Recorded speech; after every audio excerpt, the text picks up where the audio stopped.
Bonjour c'est Mian Visiteur, allez asseyez-vous, ne perdons pas de temps, sortez vos tablettes, aujourd'hui nous allons parler de la production de théière dans la Chine méridionale, sous la dynastie Yuan, vous allez voir ça va être passionnant.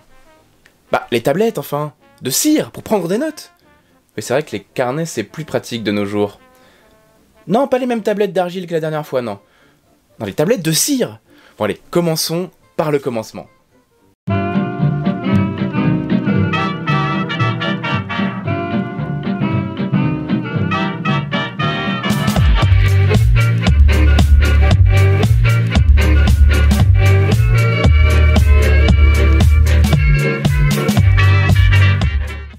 Les tablettes de cire, comme leur nom l'indique, ce sont des tablettes de bois creuses dans laquelle on coule de la cire d'abeille, colorée le plus souvent.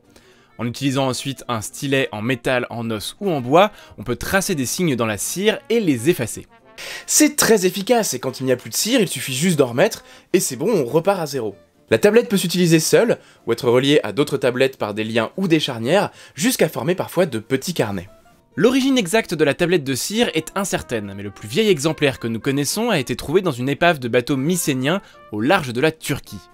Elle date du XIVe siècle avant l'ère chrétienne. Pour rappel, c'est l'époque de la guerre de Troie racontée dans l'Iliade. D'ailleurs l'Iliade, le fameux texte d'Homère, parle aussi de tablettes de cire. On en retrouve alors dans tout le pourtour méditerranéen, jusque chez les Assyriens dont nous avons déjà parlé à propos des tablettes d'argile. D'ailleurs, la tablette de cire assyrienne la plus ancienne retrouvée était aussi en écriture cunéiforme et date de 720 avant l'ère chrétienne. Les Grecs l'utilisent également et nos amis romains en feront un énorme usage tout au long de leur histoire. C'est très pratique pour prendre des notes parce qu'on peut effacer le contenu avant de réécrire, mais on s'en sert pour d'autres usages, comme par exemple écrire son courrier, certains votes, faire ses comptes, bref, il y a beaucoup d'usages différents. Et ces usages, eh bien ils vont perdurer. Longtemps. Très longtemps. Au Moyen-Âge, on retrouve toute une profession, les tablettiers, qui faisaient les tablettes de cire. Toujours en bois pour la plupart, on en retrouve des plus rares en argent, en ivoire, en corne, etc. Et tenez-vous bien, c'est Mian Visiteur, une des dernières tablettes d'écriture connues date du 19e siècle, c'est pas si vieux que ça, et en fait elle servait tout simplement à noter les achats et les ventes de poissons au port de Rouen. Mais bon, vous vous en doutez aujourd'hui parce que c'est devenu rare, la tablette a fini par disparaître au fur et à mesure que le papier est devenu moins cher, très courant, et que tout le monde a pu s'en offrir pour ses notes. C'est moins encombrant, plus léger, et cela permet de faire plus de choses. Même si la tablette est restée en usage pendant 33 siècles, eh bien le papier aura eu raison d'elle. Ceci dit, est-ce que vous connaissez l'expression faire table rase du passé?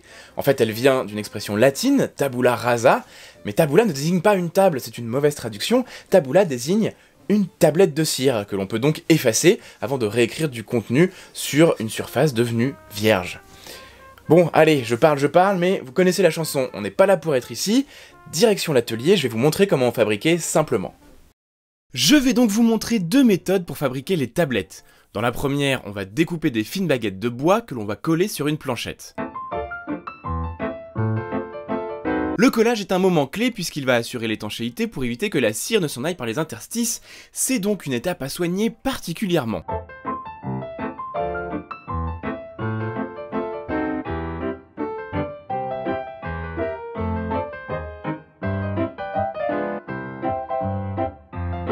Très rapidement, notre première tablette est terminée, c'est clairement la méthode la plus facile de nos jours, mais probablement la moins utilisée historiquement.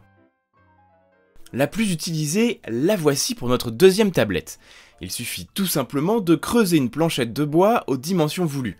C'est un travail qui se fait au ciseau à bois et qui s'avère un peu plus long même si l'opération est facile pour un artisan spécialisé.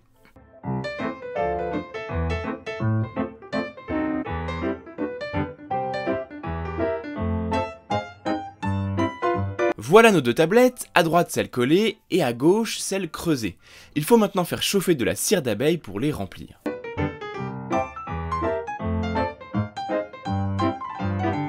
J'utilise de la cire naturelle d'abeille en recyclant de vieilles bougies médiévales un peu abîmées, ça sera parfait pour notre expérience. Un des aspects importants des tablettes, c'est que la cire est colorée. Je vais donc utiliser des pigments naturels. Ici c'est une variété d'ocre, c'est-à-dire de la terre qui a naturellement cette couleur rouge. Sans pigments, la cire chaude a une couleur légèrement jaune, transparente. Mais si j'ajoute les pigments, l'ensemble prend alors une jolie teinte rouge.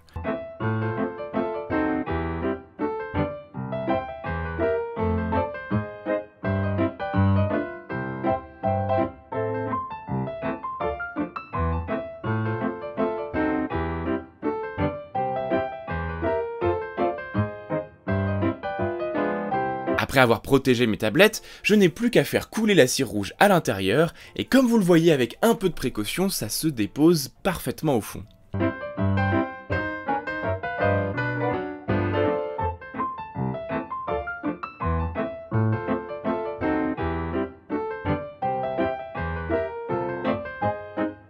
Pendant que les tablettes refroidissent, je vais tailler un stylet. Comme pour les tablettes d'argile, je peux prendre un morceau de bois et le tailler, il faut juste qu'il soit pointu à une extrémité, plat de l'autre pour effacer. Une fois la cire refroidie, vous voyez qu'elle est devenue solide. Je n'ai plus qu'à enlever les protections du tour avant de gratter les imperfections laissées par la cire, et me voilà enfin avec mes 2 tablettes terminées.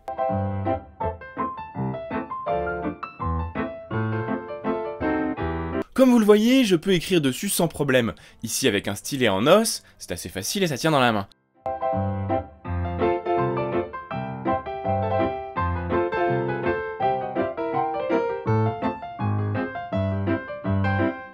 Je peux ensuite facilement effacer ma phrase pour réécrire par-dessus.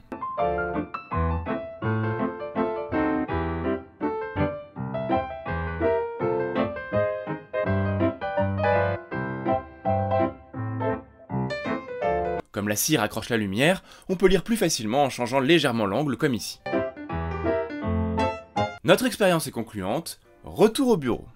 Et voilà, vous en savez à présent un peu plus sur les tablettes de cire. Et puis comme vous avez vu, finalement c'est assez facile d'utilisation, et on se demande si ça ne vaudrait pas le coup de les réintroduire dans notre quotidien, plutôt que d'utiliser du papier sans trop faire attention d'où il vient et de comment il est produit. En plus ça remettrait les abeilles sur le devant de la scène, et vu tout ce que ces merveilles produisent de positif pour l'être humain, eh bien ça ne serait pas un mal. Et ça l'histoire nous l'a prouvé à de nombreuses reprises, mais nous en reparlerons.